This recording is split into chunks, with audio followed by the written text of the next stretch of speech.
कहानियों की श्रृंखला के अंतर्गत आइए सुनते हैं रंगेय राघव जी की कहानी अष्टावक्र का विवाह। एक बार महर्षि अष्टावक्र महर्षि वदान्य की कन्या के रूप पर मोहित हो गए। उन्होंने उसके पिता के पास जाकर उस कन्या के साथ विवाह करने की इच्छा प्रकट की।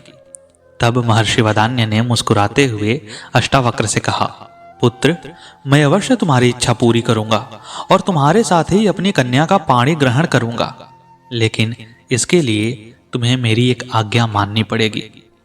अष्टावक्र ने कौतूहल से पूछा, वह क्या महर्षि? महर्षि वदान्य ने कहा, तुम्हें उत्तर दिशा में जाना होगा। अलकापुरी और हिमालय पर्वत के आगे जाने पर तुम्हें कैलाश पर्वत मिलेगा।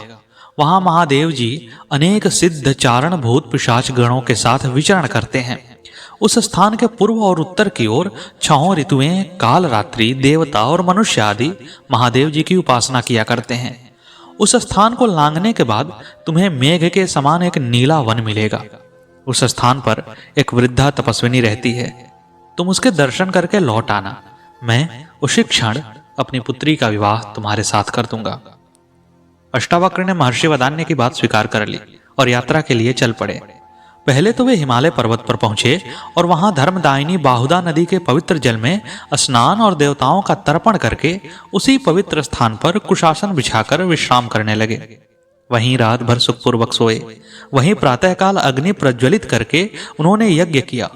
वहीं पास में एक तालाब था जहां शिव पार्वती की मूर्ति थी। अष्टावक्र ने मूर्ति के दर्शन किए और फिर अपनी यात्रा पर चल दिए। चलते चलते वे कुबेर की नगरी में पहुंचे। उसी समय मणिभद्र के पुत्र रक्षक राक्षस गण के साथ उधर आए। ऋषि ने उन्हें देखकर कहा, हे भद्र, आप जाकर कुबेर को मेरे आने की सूचना दे दें। मणिभद्र ने कहा, महर्षि, आपके आने का समाचार तो भगवान कुबेर को पहले ही प्राप्त हो चुका है। वे स्वयं आपका समुचित सत्कार करने के लिए आ रहे हैं। कुबेर ने आकर महर्षि अष्टावक्र का स्वागत किया और उन्हें अपने भवन में ले गया। आमोद प्रमोद के कितने ही साधन ऋषि के चित्त को प्रसन्न करने के लिए जुटाए गए। गंधर्वों ने मधुर कंठ से गीत गाए, अप्सराएं नाची और चारों ओर तरह तरह के वाद्यों की ध्वनि से पूरा प्रसाद मस्ती से भर गया। तपस्वी अष्टावक्र इसी तरह के आमोद प्रमोद से घिरे हुए 1 वर्ष तक कुबेर के यहाँ रुके रहे। फिर उन्हें महर्षि वदान्य की आज्ञा की याद आई और उन्होंने कुबेर से चलने की आज्ञा मांगी। कुबेर ने और ठहरने का ऋषि से काफी आग्रह किया, लेकिन अष्टावक्र अपनी यात्रा पर चल पड़े। वे कैलाश, मंदर और सुमेरु आदि पर्वतों को लांघकर किरात रूपी महादेव के स्थान की प्रदक्षिणा करके उत्तर दिशा की ओर चल पड़े। कुछ ही आगे जाने पर एक सुंदर वन उन्हें दिखाई दिया। उस वन में एक दिव्य आश्रम था। उस आश्रम के पास अनेक रत्नों से विभूषित पर्वत, सुंदर तालाब और तरह तरह के सुंदर पदार्थ थे। देखने में वह कुबेर की नगरी से भी कहीं अधिक शोभायमान दिख पड़ता था। वहीं अनेक प्रकार के सोने और मणियों के पर्वत दिखाई देते थे, जिन पर सोने के विमान रखे हुए थे। मंदार के फूलों से अलंकृत मंदाकिनी कलकल निनाद करती हुई बह रही थी। चारों ओर मणियों की जगमगाहट से उस दिव्य वन की कल्पना श्री से ऊंची उठ जाती थी, लेकिन उसकी समता कहीं भी मस्तिष्क खोज नहीं पाता था। अष्टावक्र यह देखकर आश्चर्यचकित से खड़े थे। वे सोच रहे थे कि यहीं ठहरकर आनंद से विचरण करना चाहिए। इससे अधिक सुख और ऐश्वर्य और कहां मिल सकता है। अब वे अपने लिए एक उपयुक्त स्थान ढूंढने लगे और बढ़कर उन्होंने देखा कि यह तो एक पूरा नगर है। इस नगर के द्वार पर जाकर उन्होंने पुकार कर कहा, मैं अतिथि हूं, इस नगर के प्राणी मेरा उचित स्वागत करें। उसी समय द्वार से 7 परम सुंदरी कन्याएं अतिथि के स्वागत के लिए निकल आईं। वे कन्याएं इतनी अधिक सुंदर थीं कि उन्हें देखकर अष्टावक्र ठगे से खड़े हो गए। जिसकी तरफ आंख उठाकर देखते उसे ही देखते रह जाते। इस तरह कुछ देर तक कामदेव ने ऋषि के अंतर में कोलाहल समझा दिया। वे कामावेश में आकर उन सुंदरियों की ओर देखने लगे, लेकिन फिर उन्होंने अपने तपोबल से अपने मन को वश में कर लिया।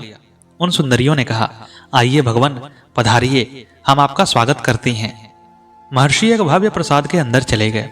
वहां उन्हें सामने ही एक वृद्धा बैठी मिली। वह स्वच्छ वस्त्र पहने थी और उसके शरीर पर अनेक तरह के आभूषण थे। महर्षि को देखते ही वह वृद्धा उठकर खड़ी हो गई और उनका समुचित स्वागत करके बैठ गई। महर्षि भी वहीं पास में बैठ गए। उन्होंने उन सुंदरी कन्याओं की तरफ बढ़कर कहा, हे कन्याओं, तुम में से जो बुद्धिमती और धैर्यवती हो वही यहाँ रहे, बाकी सब यहाँ से चली जाएं। एक को छोड़कर सभी कन्याएं वहां से चली गईं। वृद्धा वहीं बैठी रही। रात होने पर महर्षि के लिए एक स्वस्थ शैया की व्यवस्था कर दी गई। जब महर्षि सोने लगे तो उन्होंने उस वृद्धा से भी जाकर अपनी शैया पर सोने के लिए कहा। उनके कहने पर वृद्धा अपनी शैया पर जाकर लेट गई। रात्रि का एक ही प्रहर बीता होगा कि वृद्धा जाड़े का बहाना करती हुई कांपती हुई महर्षि की शैया पर आ लेटी। महर्षि अष्टावक्र ने आदर के साथ उसे लेट जाने के लिए कहा।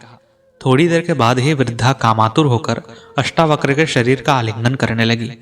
यह देखकर महर्षि काष्ठ के समान कठोर और निर्विकार पड़े रहे।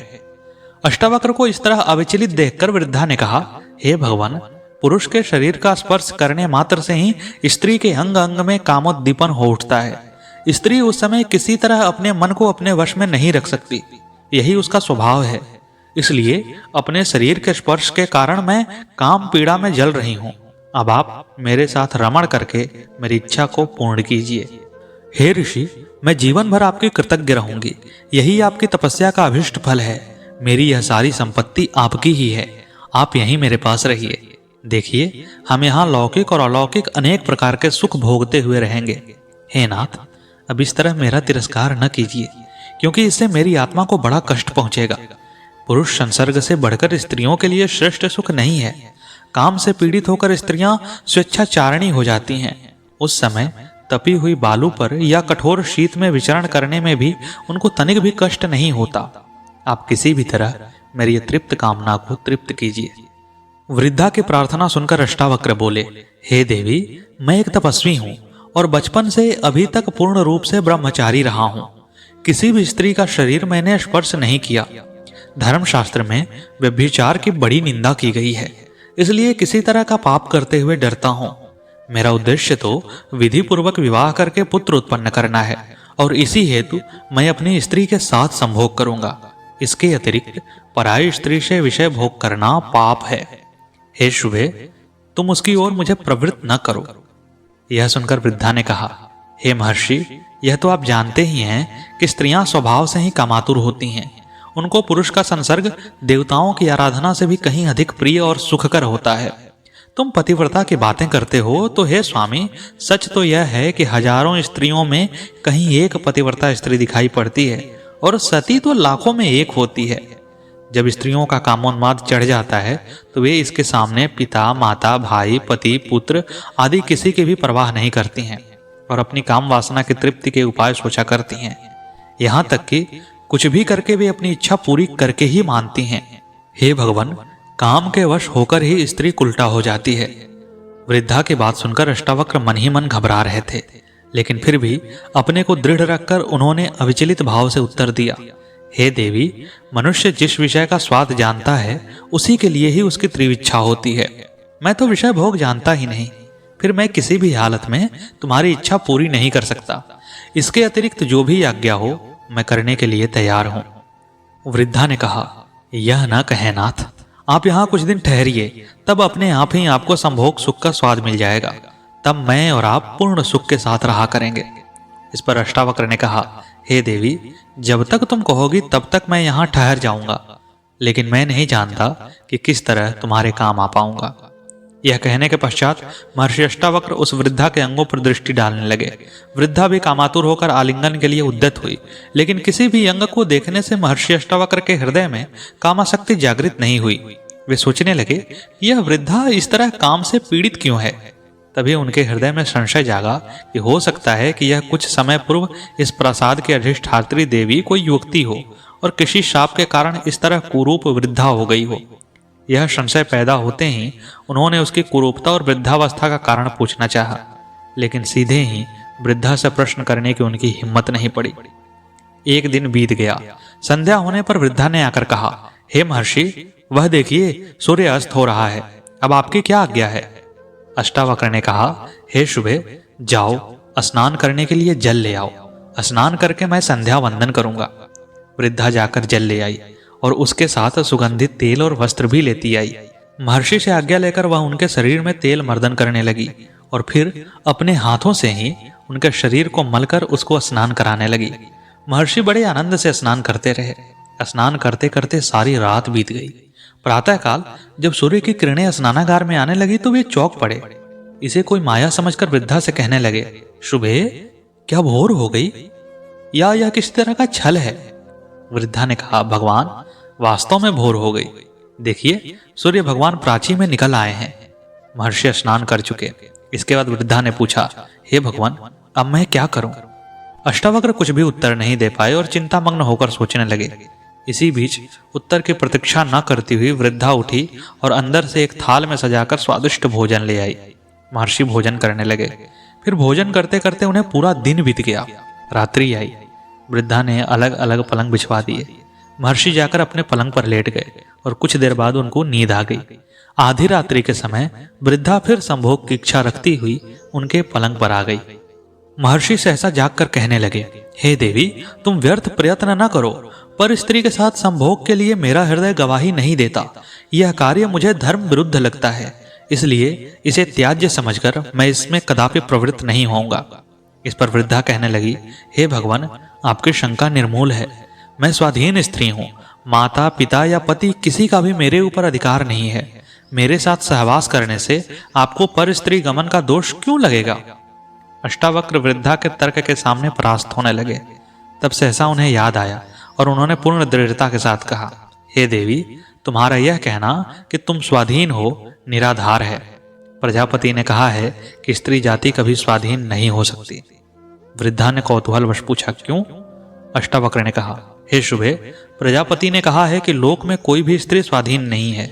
बाल्यावस्था में पिता, यौवनावस्था में पति और वृद्धावस्था में पुत्र स्त्रियों की रक्षा करते हैं, इसलिए वे इन्हीं के अधीन रहती हैं। फिर बताओ, तुम किस प्रकार स्वतंत्र हो? अष्टावक्र के तर्क के साथ किसी तरह न उलझते हुए वृद्धा ने दूसरा पैंतरा लेकर कहना प्रारंभ किया, हे देव, मैं इस समय काम से पीड़ित हूँ और आपके साथ संभोग की कामना करती हूँ। कामातुर स्त्री की इच्छा को यदि पुरुष पूर्ण नहीं करता है तो उसे पाप लगता है। वृद्धा के इतना कह देने पर भी अष्टावक्र अडिग रहे और उसी दृढ़ता के साथ कहने लगे, हे शुभे, साधारणतया मनुष्य काम, क्रोध आदि दोषों के वशीभूत होकर इस संसार में कितने ही जघन्य पाप करता है, लेकिन मैंने कठोर संयम से अपने मन को अपने वश में कर लिया है। तुम किसी भी तरह उसको विचलित नहीं कर पाओगी, इसलिए तुम्हारा इस तरह आग्रह करना व्यर्थ है। जाओ, अपने पलंग पर चली जाओ। अब तो वृद्धा को गहरा धक्का लगा, लेकिन फिर भी उसने धैर्य नहीं छोड़ा और फिर वह आशा लेकर अष्टावक्र से बोली, हे महर्षि, यदि आप मुझे पर स्त्री समझते हैं और इसी कारण पाप समझकर संभोग करते हुए डरते हैं तो मुझे अपनी स्त्री बना लीजिए। मैं इसके लिए सहर्ष तैयार हूँ। आप विश्वास रखिए, मैं अभी तक कुंवारी हूँ। इससे आपको किसी तरह का पाप नहीं लगेगा और मेरी काम पीड़ा भी शांत हो जाएगी। अब तो अष्टावक्र एक अजीब पशोपेश में पड़ गए। उन्हें कोई उत्तर नहीं सूझ पड़ा। चिंता के भार से उन्होंने अपना सिर नीचे झुका लिया। कुछ ही क्षणों बाद उन्होंने कुछ कहने के लिए अपना मुंह ऊपर उठाया और उनकी दृष्टि उस स्त्री पर पड़ी तो महान आश्चर्य के कारण वे सहसा हिल उठे। वह वृद्धा अब एक 16 वर्ष की अत्यंत सुंदरी कन्या का रूप धारण करके सामने बैठी मुस्कुरा रही थी। अष्टावक्र ने अधीर होकर पूछा, हे देवी, यह तुम्हारा कैसा रूप? मेरी समझ में कुछ भी नहीं आ रहा है कि तुम कौन हो। तुम्हारा रूप देखकर तो अब मेरे रोम रोम में एक मादकता भर गई है और मेरे अंदर कामोद्दीपन हो उठा है। लेकिन मुझे महर्षि वदान्य की सुंदरी कन्या का भी ध्यान है, जिसके कारण मैं इस कठिन परीक्षा के लिए अपने स्थान से चला हूँ। इसलिए मैं तुम्हारे साथ किसी प्रकार का संसर्ग तो नहीं कर सकता, लेकिन तुम्हारा परिचय प्राप्त करने के लिए अवश्य लालायित हूँ। बताओ कल्याणी, तुम कौन हो? उस कन्या ने मुस्कुराते हुए कहा, हे महर्षि अष्टावक्र, स्वर्ग मृत्युवादी सभी लोकों में स्त्री पुरुषों में विषय वासना पाई जाती है। मैं पर स्त्री गमन के लिए आपके मन को विचलित करके आपकी परीक्षा ले रही थी, लेकिन अपने कठोर संयम के कारण आपने धर्म की मर्यादा को नहीं छोड़ा।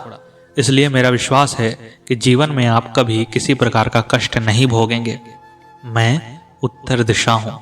स्त्रियों के चपल स्वभाव का प्रदर्शन करने के लिए ही मैंने यह वृद्धा का रूप रखा था। इससे आप यह जान लीजिए भगवान कि इस संसार में वृद्धावस्था को प्राप्त स्त्री पुरुषों को भी काम सताता है। मुझे प्रसन्नता है कि आपने स्त्री की कितनी भी चंचलता देखकर अपने ब्रह्मचर्य व्रत को नहीं छोड़ा। इसलिए ब्रह्मा और इंद्र आदि देवता आप पर प्रसन्न हैं। जिस काम के लिए महात्मा वदान्य ने आपको यहाँ भेजा है वह अवश्य पूरा होगा। महर्षि की कन्या से आपका अवश्य विवाह होगा और वह कन्या पुत्रवती भी होगी। अष्टावक्र यह सुनकर अत्यंत प्रसन्न हुए और उस देवी से चलने की आज्ञा मांगने लगे। उत्तर दिशा ने आदर के साथ अष्टावक्र को विदा कर दिया। जब वे लौटकर महर्षि वदान्य के पास आए तो उन्होंने उनसे उनकी यात्रा का सारा वृतांत पूछा और फिर अपने मन में पूर्णतः संतुष्ट होते हुए अपनी कन्या का पाणी ग्रहण उनके साथ कर दिया। तो दोस्तों, कैसी लगी आपको यह कहानी जरूर बताइएगा। मिलते हैं अगले वीडियो में, तब तक के लिए नमस्कार।